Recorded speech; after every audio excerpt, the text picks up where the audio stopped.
I can probably claim victory of the debate. Simply, although I agree with Ezra, it was too early, but he said it first. And of course, I would have said only nice things about Ezra, although I still think California is distinctly weird. So going on, this talk is in a largely data-free zone. That doesn't mean it'll be short, but as we've learned from others who talked in data-free zones. But I will try to make a bit of a clinical case for why PD-1 inhibitors could eventually be used in the first-line setting. And just to set the background for that, we do have standards of care. They consist of chemoradiotherapy. They can consist of induction chemotherapy, of cetuximab, and radiation. Larynx preservation, in my mind, really beyond the larynx, organ preservation is achieved and largely accepted, and characterization of the HPV epidemic has happened and is ongoing at this time. We do have induction, concomitant, and adjuvant strategies. There is very little to support adjuvant therapy so far where chemotherapy is concerned, but that could be different with PD-1 inhibitors. And active single agents matter. I've pointed out the key ones here, the taxanes, the platinums, cetuximab, and methotrexate, which, as we just saw, just won't go away. And then pembrolizumab, nivo, and durvalumab are all showing activity. Actually, for nivo, we don't know yet. But a new principle of drugs that can work in this space. And does single agent activity matter? So making a clinical case for integration of new active drugs. Well, it is true for Taxol in the induction setting, as shown here. It was true for cetuximab when added to radiation, as shown here.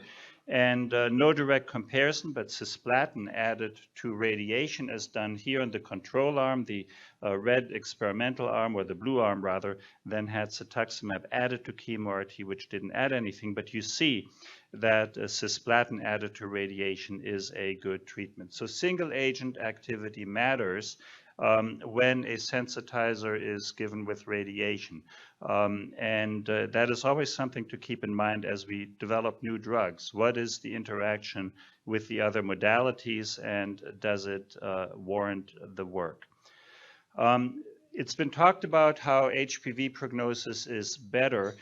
This is some data from University of Chicago. It's not published yet, but a fairly recent trial where a patient got concurrent chemoradiation, essentially.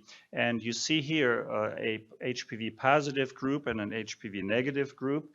They both actually do pretty well when treated, and the HPV negative shown here at about 70% long-term survival, but HPV positives really distinctly doing well. And when we look at the pattern of failure for HPV negative, as we would expect, it is still largely local. And then HPV negative, kind of like for distant disease, as shown here, it is a single patient with HPV positive disease, and it's a few with HPV negative disease. So what about precision medicine? I think that Neil made a very good case for it, and Quinn earlier today. But I think it's hard to implement. We do have mutations, but unlike lung cancer, we don't have frequent recurrent mutations that occur commonly enough for us to target. And Neil showed data this morning. This is Tanguy Seivert's very similar presentation that shows in HPV negative patients, you see mutations on top and amplifications and at the bottom. But for both HPV negative and positive, what might come out is PI3K. There are some others, but they're not common enough and established enough at this point to make a clinical impact in routine care. I do think it is investigation, but we are not where we are in lung cancer with the routine implementation of personalized care. So how should we go forward? We really have dichotomy then in our treatment goals. There's one group that we think needs to do better. We shouldn't talk about de-intensification in that group. We should talk about sensitization, further new drugs, maybe PARP inhibition, but maybe immune modulators, usually added to treatment. And then we have the HPV positive group where de-intensification is what the future has to be about. These patients do well. We want them to come out better at the other end of treatment with less toxicity. So many directions of which to do that. Each modality has skin in the game. Induction chemotherapy can be used, but lower radiation doses, really, when we're talking about long-term outcomes, have to be a goal somewhere in here. And it could be reduced field sizes, it could be lower doses, it could be less use of a radiation sensitizer. It could be using induction chemotherapy so that patients with a very good response then subsequently get less radiation and have lower toxicities. Surgical options can be carefully explored. It's always somewhat counterintuitive to add back a modality that's really no longer needed. But if it would spare patients subsequently from radiation, it might be the right thing. And of course, we need to measure appropriately functional long-term outcomes. So brief examples, this is the use of induction chemo as a de-intensification strategy where very good responders in this ECOG trial subsequently had a lower dose of radiation. And you can see here that patients who had that did very well, in fact, were better than the ones who got the higher dose, but had less of a response. And this is HPV positive patients. This trial is accrued, so here the question is cetuximab in this group of patients as good as cisplatin? It's a very large trial that RTOG successfully completed. We don't know data yet, but this shows you the strategy of alternating the cytotoxic, and if that's what you call cetuximab. And then this is the use of surgery. This is Bob Ferris's trial, again an ECOG study that stratifies patients by risk and stage following an initial transoral resection approach. So that is putting surgery first and then taking it from there based on the exact pathological findings, which is always the big advantage of a surgery first approach. You actually have characterized the extent of the disease in the most comprehensive manner. And this is our trial currently in Chicago. It's very much based, again, on induction chemotherapy and response. And then patients who do really well. So this is a mixture then between the risk profile, largely smoking, and response to induction chemotherapy. And there can be three local therapies. One is a 45 gray radiation only approach. One is a 45 chemoradiation approach, and the third one is traditional full dose, which is not subtle in Chicago at 70 gray and lots of chemo. So we do have active single drugs, and I want to just remind you of that. These are the data we know for pembrolizumab that Tanguy has presented. We have emerging data for durvalumab, the PD-L1 inhibitor.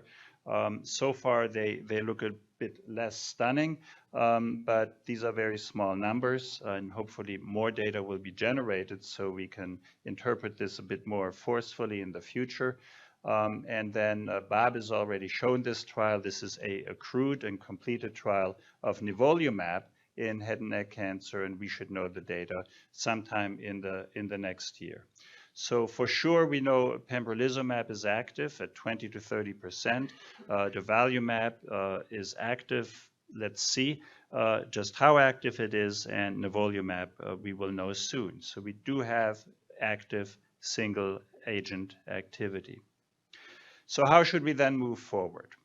And I said it's data free, so there are no actual results yet, but we can add or substitute to chemoradiotherapy. We could do the same for the adjuvant chemoradiotherapy. This could be given prior to or after a surgery, and of course it could be given instead of or with induction chemotherapy. And the goals are to increase cure rates in HPV negative and to decrease toxicities in HPV positive tumors. So to remind you, I think the most fertile ground to go to is concomitant chemoradiation. That is where the differential between that approach and standard based on meta-analysis of chemotherapy was the largest. I think that this difference is much larger now, 10, 15 years later, because the trials have gotten better, radiation has gotten much better. But fact is that concomitant chemoradiotherapy has given us the biggest differential to radiotherapy alone, say over induction or adjuvant therapy. So that to me would make the argument to look at PD-1 inhibitors or L1 inhibitors in the concurrent chemoradiotherapy setting, with induction chemotherapy being an alternative and maybe adjuvant therapy being a possibility, but not one that from a clinical trials perspective I think is attractive. So why do it? I think substitution by a PD-1 inhibitor, particularly in HPV positive disease, well, it might be more effective. That is possible.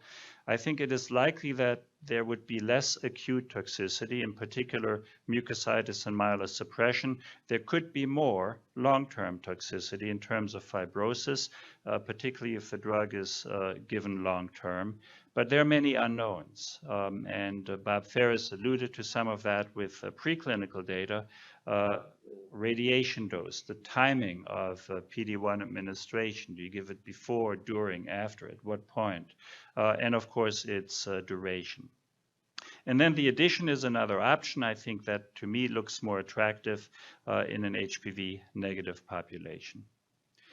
So does reducing toxicities matter? This is a study, it's one that Ezra published, that added 2 cycles of induction chemotherapy to concurrent chemoradiation. The overall trial was negative, but what was intriguing when we analyzed it, if you look at the causes of death, you have chemoradiation here, and so cancer deaths shown here were actually higher with chemoradiation than chemoradiation with induction chemotherapy coming first. If we looked at non-cancer deaths, these curves flipped. And so it tells us, even though these were not toxic deaths, people dying while getting TPF, this was a toxic induction chemotherapy regimen. And so we might offset some of the beneficial effects of our treatment with the negative toxic effects that they then show. Very similar in the larynx intergroup trial, toxicity mattered. So just to remind you, it was radiation alone, concurrent chemo-RT or induction. And if you looked at the outcomes in terms of the primary goals, larynx preservation, local control, concurrent chemoradiotherapy clearly superior. If you looked at long-term survival, that's here in panel C, well, what flips on top is induction chemotherapy, presumably because of some unmeasured toxic effect that concurrent chemoradiotherapy provides, leading to a decreased long-term survival. Of course, that is speculative, and we don't really know that that is the cause because these are not well measured late events in any setting, certainly not the cooperative groups. And but it does lead me to think that toxicity matters greatly and that PD-1 inhibitors could be a major step forward here. So just to show you a few examples then of how to integrate this, and these are slides that Bob Ferris provided me, and trials that are largely being planned at University of Pittsburgh. I'm sure other institutions are working on similar concepts. So this is a phase 1b trial of concurrent cetuximab and IMRT with ipilimumab in high-risk, locally advanced HPV positive cancers. You see here, patients are treated with cetuximab radiation ipi plus cetuximab This is a exploratory phase 1 study with basically the CTLA-4 inhibitor. Anti-PD-1 added to chemoradiotherapy with cetuximab. This is an RTOG trial. And I think it's done within the RTOG Foundation and looks at cisplatin and radiation with anti-PD-1 added to it, plus minus.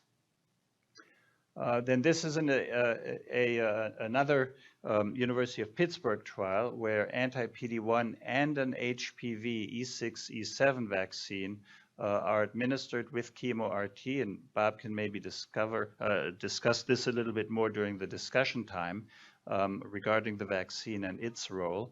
But that is ongoing, and a final trial here also from the University of Pittsburgh in locally advanced poor prognosis head and neck cancer, looking at concurrent chemo-RT, and here it is about the sequencing. So do you add the pembrolizumab right after, or do you add it during? And this is a trial that Tanguy is working on that will look at adjuvant therapies with pembrolizumab. So this is after curative intent, chemo-RT or surgery, then patients get randomized to a placebo or a pembrolizumab. So that is the last trial, just to acknowledge our group at the University of Chicago, and I appreciate your attention.